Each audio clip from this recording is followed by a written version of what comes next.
And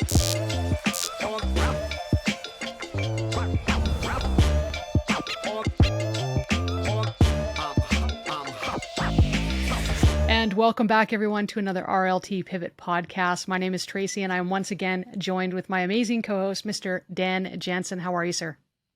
Absolutely awesome. Good to be back again for another episode of the Pivot podcast.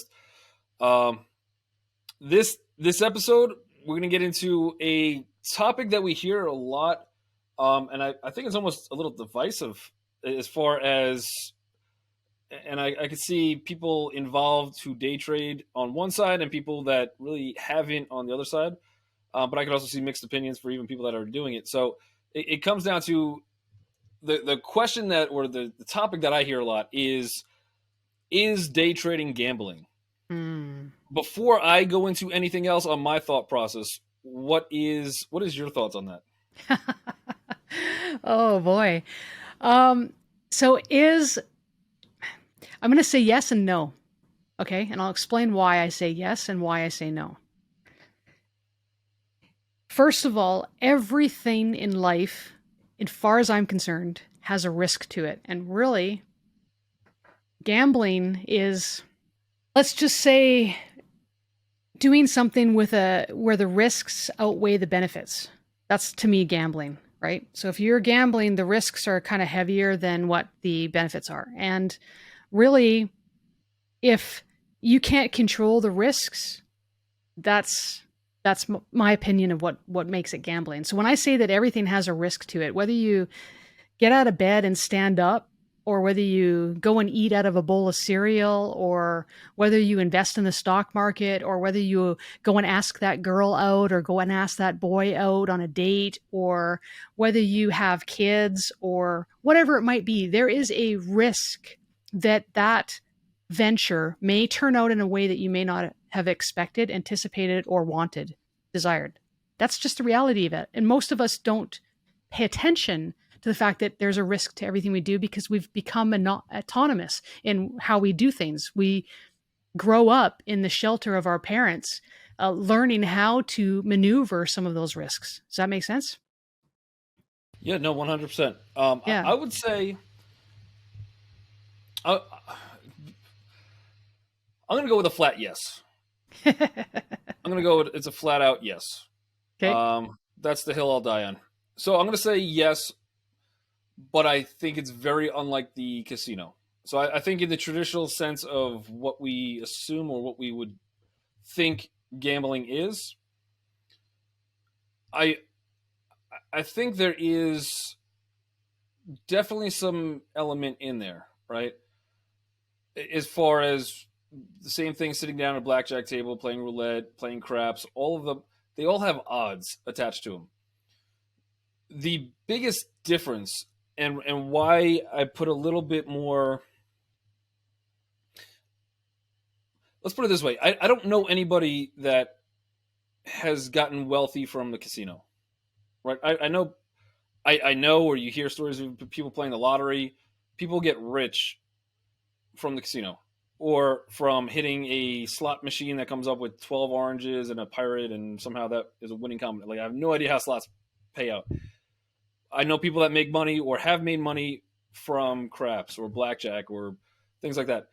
The stock market, I would say that in some way, if you look at any of the billionaires in the world, millionaires, or somebody that you would consider rich, they have some kind of tie to the stock market, right? So there's something there with the stock market that is different than a casino, right? You're able to build wealth. You're able to have different strategies within the stock market.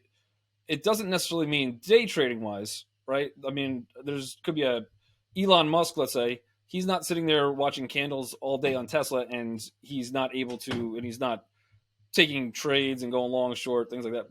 He's running a company, but a lot of his net worth is tied to the stock market, right? So the better he does at his job, the more that the stock goes up, the more money that he'll make.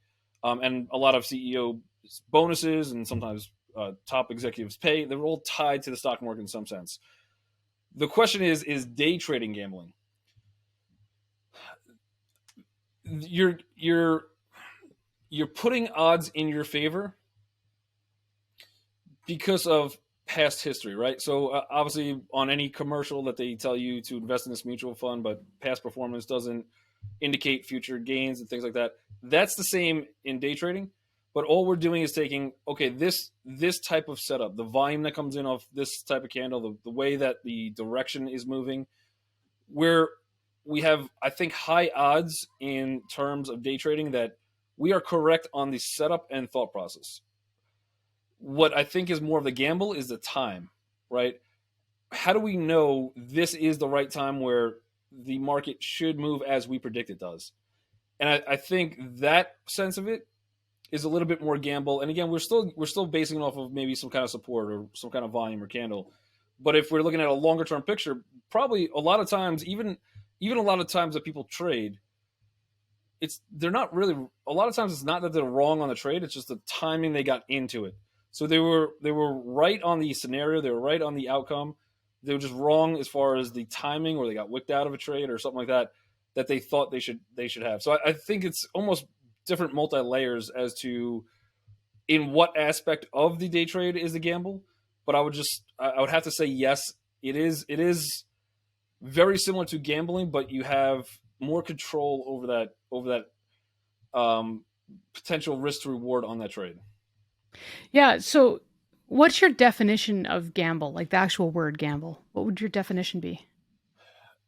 Um, I mean, I'm no Webster, but what I would say is when you risk something, could be monetary, could be a material item, could be a friendly bet of like, okay, this happens and this happens, for an outcome where you get to keep whatever you're risking that you could win or lose, for some type of a gain. Okay. So, a risk for a gain, right? Risk Correct. reward. And yeah, I mean, what you're saying, that's what I think too. And let's use a relationship, for example. You decide that you want to go and ask this girl out on a date. You like her, whatever. Okay.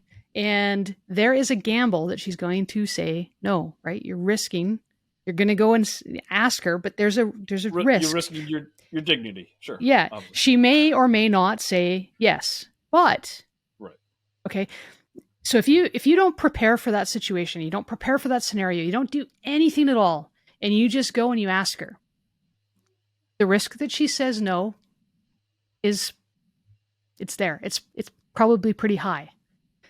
But if you do certain things, whether it be dress appropriately, whether it be learn the right thing to say, whether it be making sure that your appearance is good and whatever, or do some self improvement development, whatever it might be, to put the odds in your favor that she might say yes. That's why I say that everything in life is a gamble. And the reality is that we learn how to stack the odds in our favor to maneuver through everything we do, whether it be walking, talking, whatever it is. Eating a bowl of cereal, we learn how to use a fork, how to chew our food, how to not choke on it. That's the reality of it. And just like relationships, learning how to approach people, talk to people, improve the odds of success. And it's no different with trading. Learning those skills, honing those skills, and considering how best to manage the risks that are associated with whatever you're doing improves the odds. It stacks the odds in your favor. And that's the difference between going to a casino where you can't stack the odds in your favor. The odds are automatically stacked against you.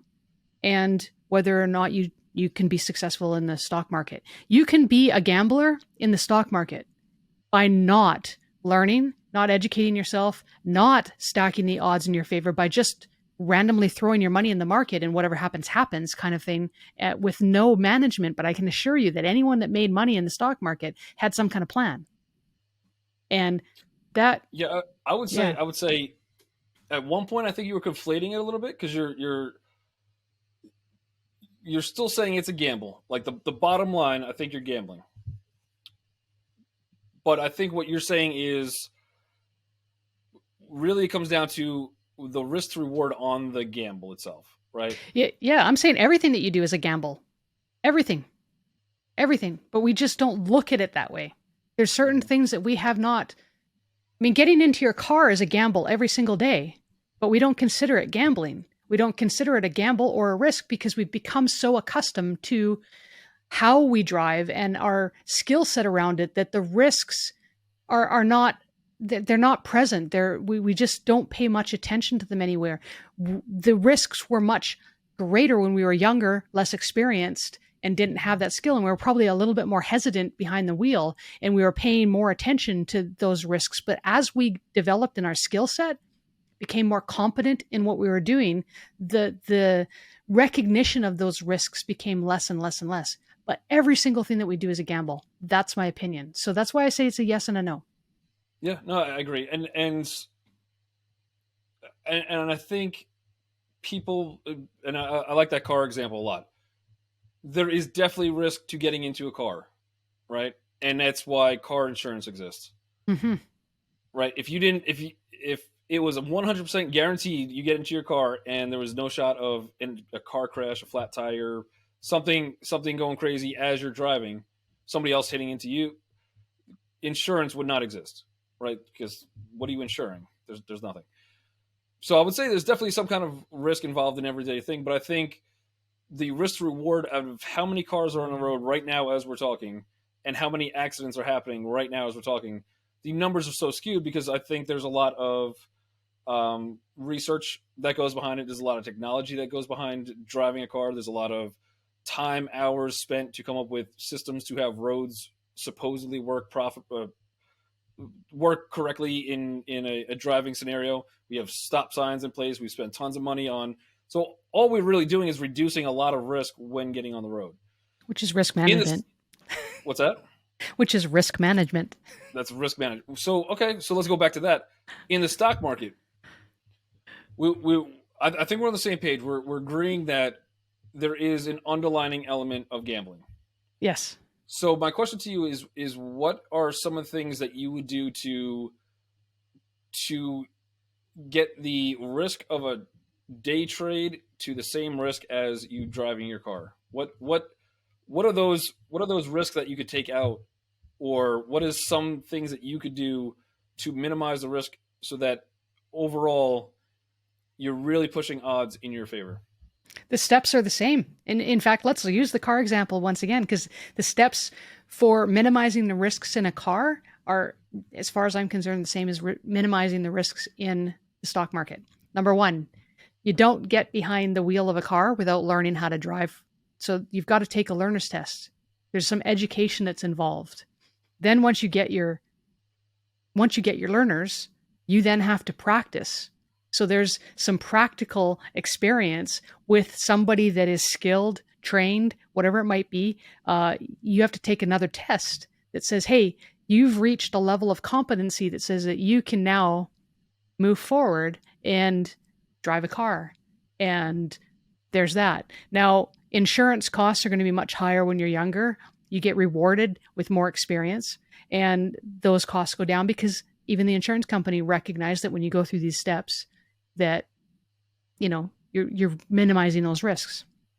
So first step, learn. Second step, practice. And then the third step is getting the experience and doing it. And that really, and then you fine tune all of those skills. So maybe later on, depending on the type of driving that you're doing, you might have to get different type of teaching. So let's say that you want to drive a bigger truck, like a semi truck or something like that. You got to go back to school, take some more learning, educate yourself, and then utilize that so that you can drive something a little bit bigger. Let's say you want to drive a motorcycle. Okay, once again, you got to go back to school, get some education, do the practical work, practice, and get yourself a motorcycle license. All of these things are building competencies on top of each other that give you more skills. You want to now specialize and take a self-defensive class, you can do that. You can take a self-defensive class and improve your defensive driving skills, whatever it might be. But here's the reality. There's going to be people that go through all of this and they still don't learn what they need to learn. They go out on the road and they get into accidents. They cause accidents, whatever it might be, and they don't learn those lessons. And they need to go back and they need to re-educate themselves before they can get back out on the road again. The other thing, there's a penalty for drinking and driving, right? you shouldn't be drinking and driving. It impairs your cognitive ability and impairs your motor skills, all of those same things. As far as I'm concerned, you shouldn't be doing that in trading either. Don't drink and trade. Don't be intoxicated in trade. Don't be under the influence in trade. Don't be mentally, emotionally, or physically compromised while you're trading, because that increases the risks of it going against you. That's, I really, I mean, I think that's a basic analogy, but that would be what I would say. How about you? Well, I would say another similarity between driving a car, since we're on this scenario, and trading the stock market. In both scenarios, to get to the rate of success that you want, there has to be a dummies involved. Mm. If you every single car company that makes a car, they have all the safety tests, they have everything. They stick the dummy in the front seat and crash him into a wall couple times. I would say the stock market has dummies in there as well, right? But these are often people that, like, the person that comes in without testing things for themselves, without, like, you are the dummy at that point. And I don't want to call anybody a dummy, but you're the dummy at that point, right? You're trying things out for yourself. You're strapping yourself into that seatbelt and just driving a car directly into a wall at 90 miles an hour. So you could either do that, or, and I think this gets back to the point about learning, is find the other dummies that already went through that, right? So find the coaches, find the mentors, and then take the dummy experience without you getting into the car seat first. Have somebody else get in there first. Learn from them. Find out how the, no pun intended, the stock market actually impacted them.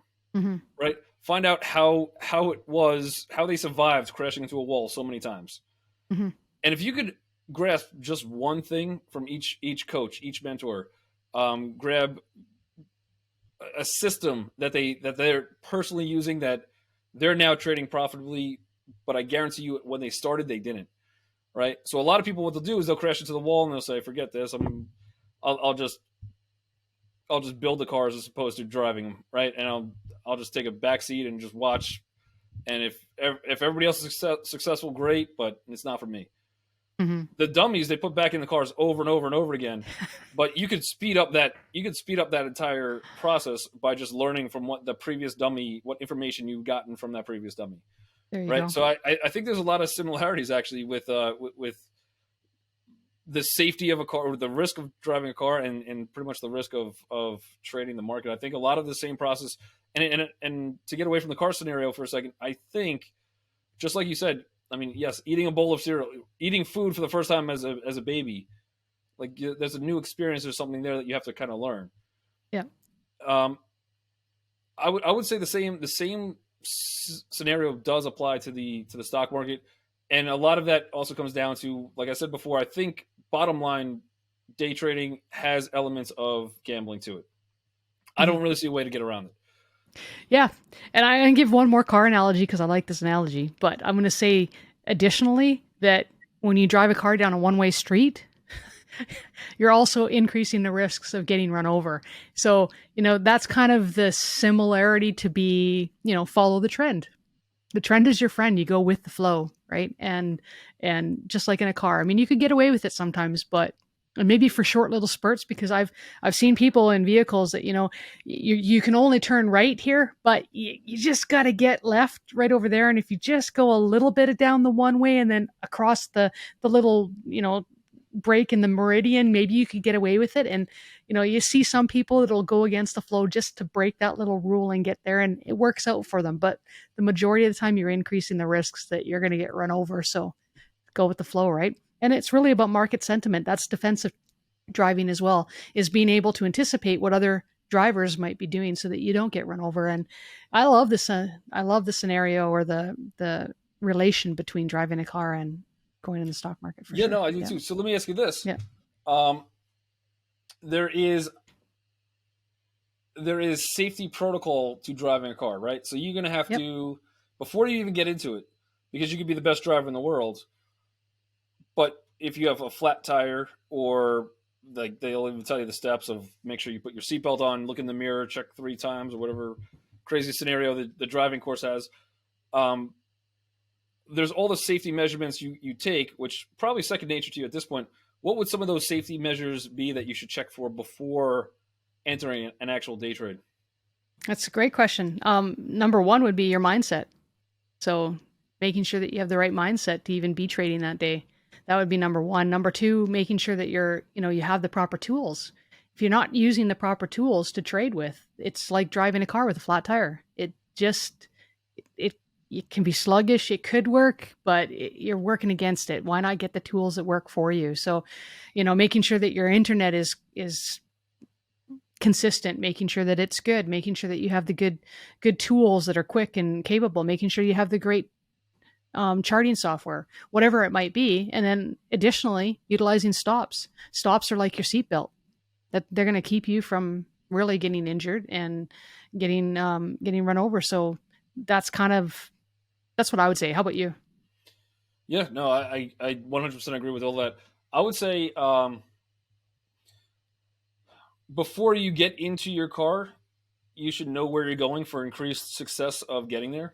That too, plan. Yep. Yeah, understand which way the roads go, understand what direction you need to take in order to get to your final destination.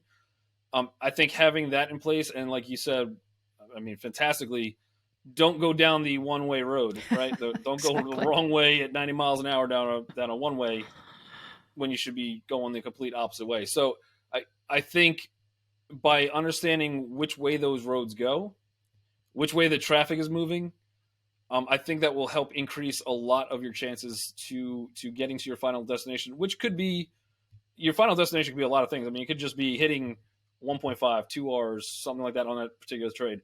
You could have a roadmap planned out for, okay, after I either win on my trade or lose on my trade, what's the next stop? Where does this vehicle going to take me? Right? What is the overall plan? Am I trying to get across country or just trying to make it to the grocery store? And if you could figure out that process, I think that would be a huge thing as far as planning. Number one, knowing which way the traffic is going, how to steer clear of danger zones.